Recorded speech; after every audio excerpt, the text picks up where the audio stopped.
Hi, welcome back to Leadership Paragon. I'm John. I'm going to start today a little bit differently than I have been.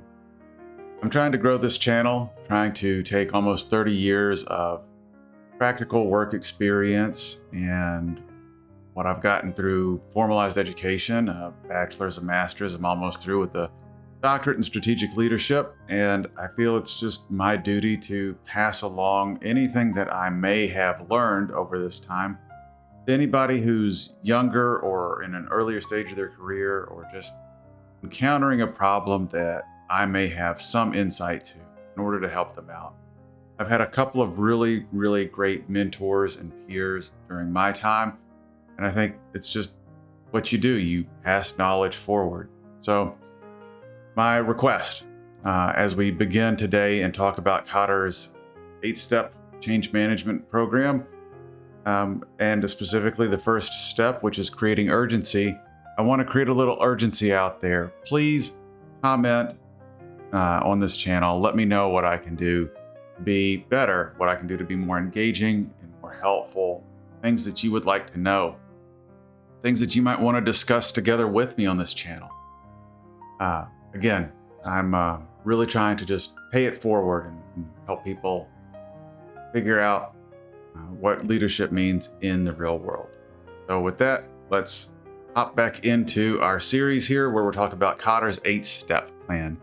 Again, quick reminder, Kotter's 8-step plan for change management is a way to enact change within an organization. And why would we even care? It's probably because most change management programs fail and fail spectacularly.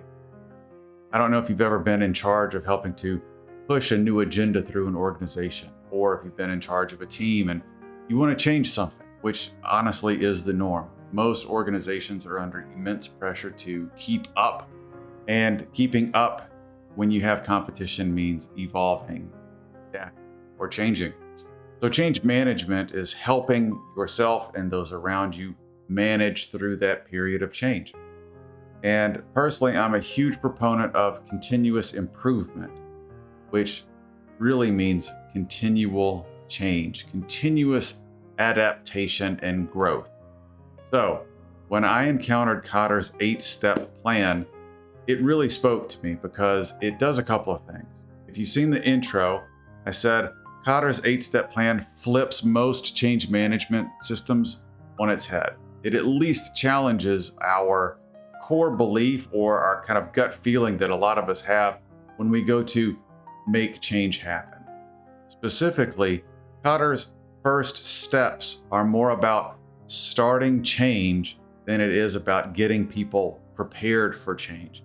Kotter's model explicitly says we start changing far before people are comfortable with change or have really ingrained the concept of the needed change into the company culture or the group culture.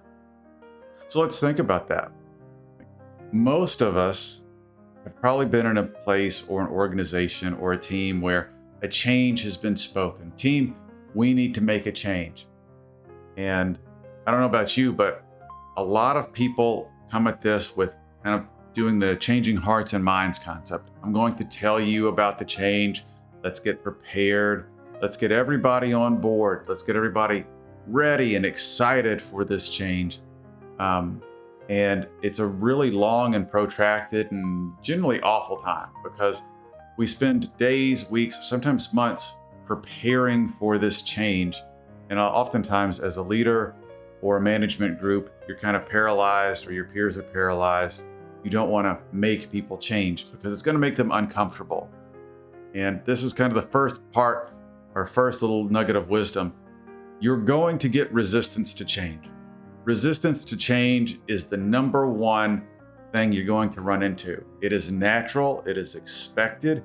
You honestly want people to push back a little bit. And here's why.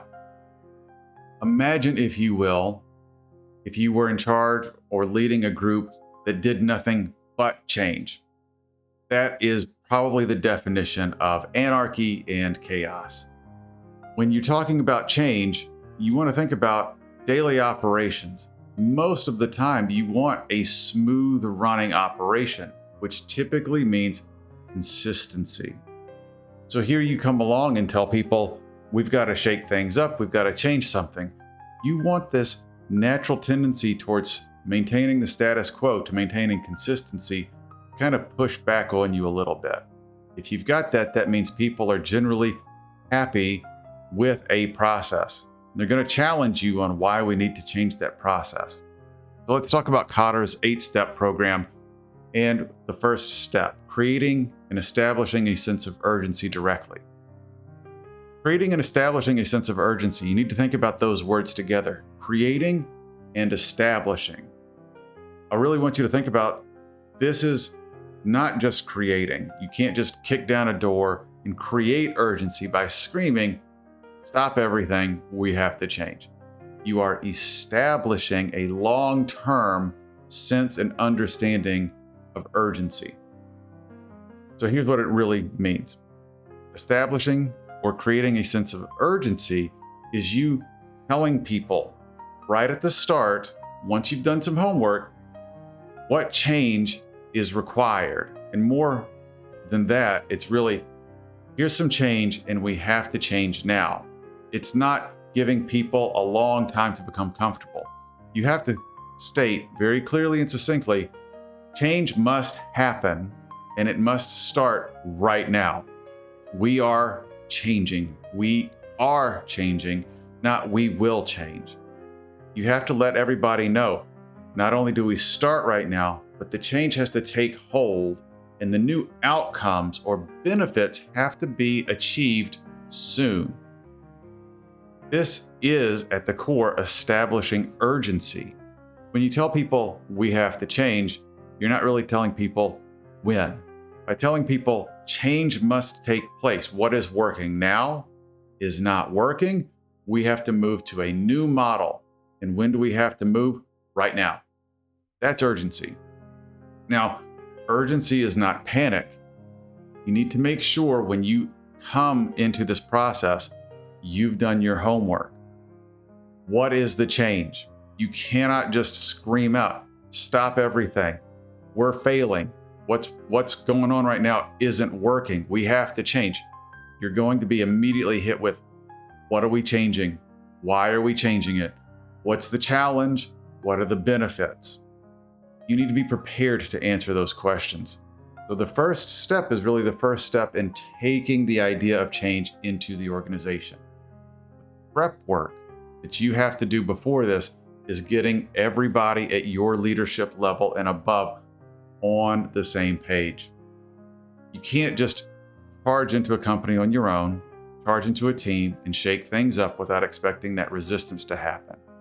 So it is key and crucial that you align this need for change across the leadership. You get support. When that challenge, when that resistance to change happens, you need to be steeled against that resistance. Not only that, but people are going to start going and talking. You're going to need to make sure if they talk to other managers, other leaders in the company, that the message comes back. Affirmative, change is required now. Presenting that unified front from all leadership, from senior leaders all the way down to frontline management, is a key step. And you have to do that before you bring this urgency into the company. Along with being steeled and prepared for that resistance to change, you need to make sure you understand if the change you're expressing really is the right change now. You need to understand organizations, teams, and people can't change everything. But oftentimes there's going to have to be a prioritization of change. Again, as you work with your peers and your leaders, make sure you prioritize the change that you're after against the changes that may already be planned or in flight. Make sure you don't overwhelm yourself or your peers or your staff with too much change. So let's do a quick recap. The first step in bringing change into your organization is creating and establishing a sense of urgency that is clear from the beginning and will sustain motivation about the change throughout the process. And there's 7 more steps to go through. I hope this is grab your attention, you're interested in change management, again, please comment. Let me know how deep to go. What do you really want to know? Kotter's 8-step plan is fantastic. I'm going to keep going over the rest of the steps. We'll pull it all together. If you want to have a conversation on change management with me, let me know. We'll record it. We'll let other people benefit from it. Thank you so much for joining me today. And if you want to learn more, again, please comment. I'll see you next time.